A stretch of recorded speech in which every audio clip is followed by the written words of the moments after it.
Which deceased person, if brought back to life, would be the most surprised to learn they became famous posthumously? Ozzy the Iceman. It's the earliest surviving naturally mummified human remains, at about 5,000 years old. It would take a while to explain the concept of fame to him first. Vincent van Gogh. The dude was severely depressed his whole life and only sold one painting while alive. He eventually killed himself only for his art to be worth millions now. Herman Melville, author of Moby Dick. He was considered an unsuccessful writer while he was alive. He only managed to sell about copies of Moby Dick in his time. Now it's one of the most well-known classics. Anne Frank. Alan Turing. I think Shakespeare would be flawed if he knew his works were still being taught and read. Rasputin would be proud and confused, especially if he heard the song and fanfictions written about him. Joseph Merrick, otherwise known as the Elephant Man. I think he would be surprised about how many plays, books and even had a movie made about him. Edit. Wow, thank you guys for silver, and yes, I know that Joseph Merrick was famous in time, but I think that he'd be surprised that he's even more famous, but also that today's time he would be more accepted. That Roman in Pompeii who died while masturbating. Franz Kafka. He had no faith in his work, and his will stated the executor of it to destroy them all. Other guy went against these wishes and published. That dude's dead wife. Henrietta Lacks. Vincent van Gogh. Definitely. He just wanted to sell and make his art his whole life. He died without having that. I'm pretty sure he died dirt poor. His grandson made him famous. It was his dream to be famous for his art, and he'll never know because he died before it happened. I mean, you take any composer, writer or painter from centuries ago and they will be surprised. During their life they could have been next to royalty, but to imagine that you are celebrated even after hundreds of years, it's not something easy to wrap your head around, I imagine. So it would be cool to say anyone very respected, like Beethoven, Cervantes or Goya, to know that everyone considers you the best of the best, even after the rotting time, might blow your mind. Edward Teacher Blackbeard. Dude was a pirate for a few years. He had some reputation, but he wasn't exactly out there for decades doing pirate stuff, and well, he was just another outlaw. Don't think he'd see pirates being romanticized like this coming, or him being the face of old-timey pirates in general. Niels Henrik Abel, mathematician completely unknown in his lifetime, died at age 26 of tuberculosis. Then his mathematical work was discovered, which put him near the top rank of mathematicians ever. When Norway raised a statue of him, they put it on a tall column because nobody knows what he looked like. I'm torn between Poe and Lovecraft. Both were spectacularly unsuccessful in life.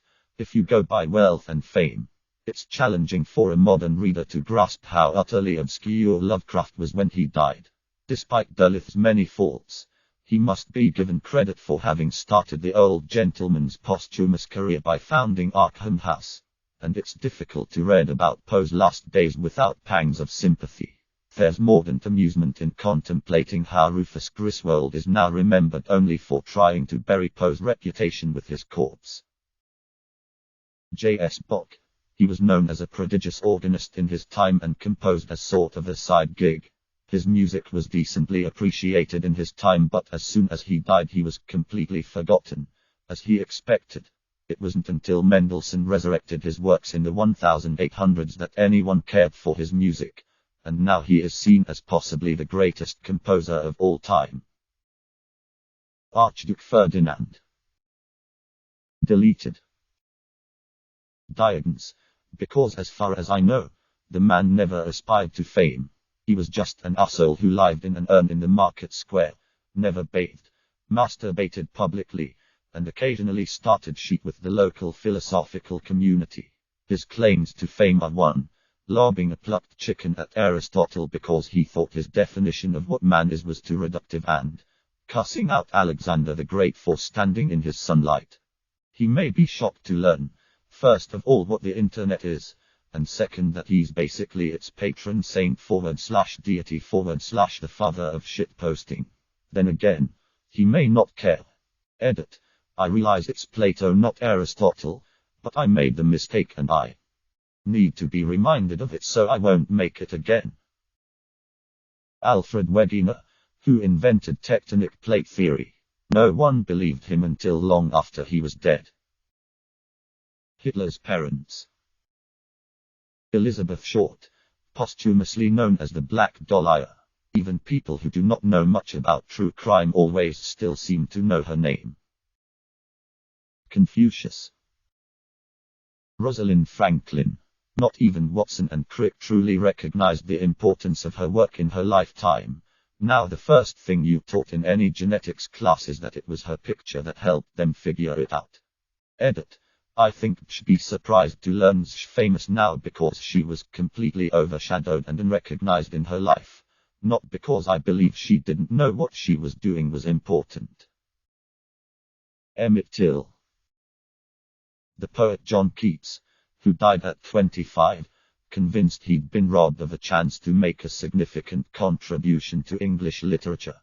His gravestone literally reads, "Here lies one whose name was writ in water."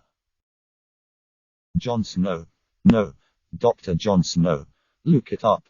He was the chief pioneer of the germ theory of medicine and considered the founder of epidemiology as well as the person who proved that cholera spreads through water, particularly because of the Broad Street pump incident. His findings and reports were heavily scrutinized all his life, and he was dismissed as a nut and conspiracy theorist.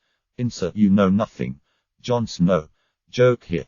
But those very same reports and investigations are the main reason modern cities have sewers under them. Jesus. I mean, historians pretty much agree there was some dude named Jesus wandering around telling stories and stuff.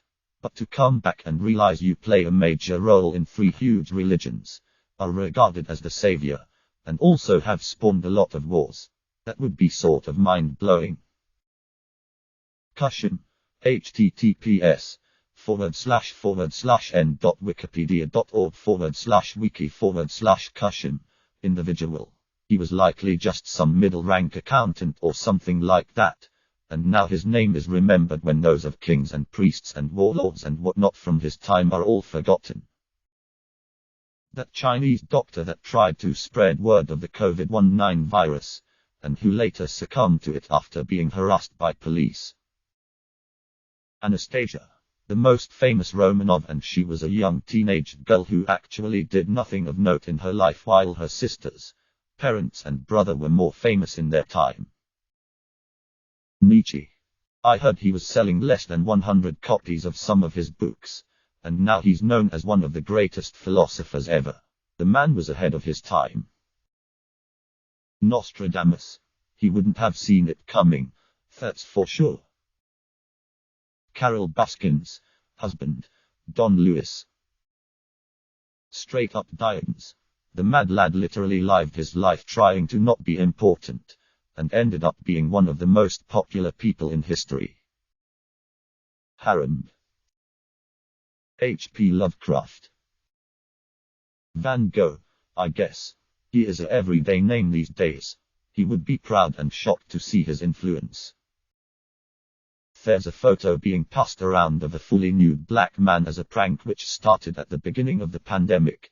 Basically, people are sending a link to friends which looks like a local alert regarding quarantined areas nearby, and when you click it you're faced with this huge hog. The image is pretty famous now, and a podcast I listened to tracked down the man's identity, and he passed away a long time ago. I'm pretty sure he'd be surprised at his posthumous fame.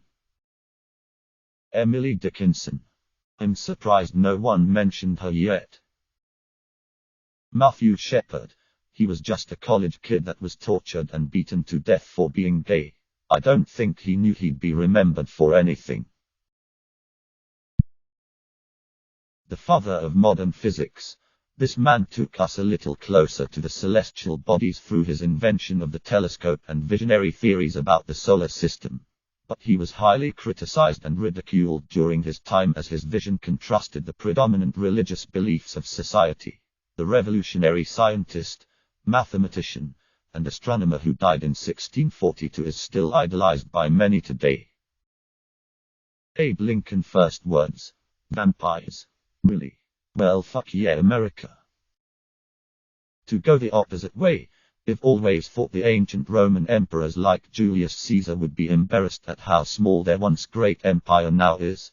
At its height under Trajan's rule, the empire spanned a greater distance than the modern United States, and now the empire is completely dissolved and their descendants are relegated back to the peninsula. Subscribe, like and comment if you hate outros, begging you to subscribe, like and comment.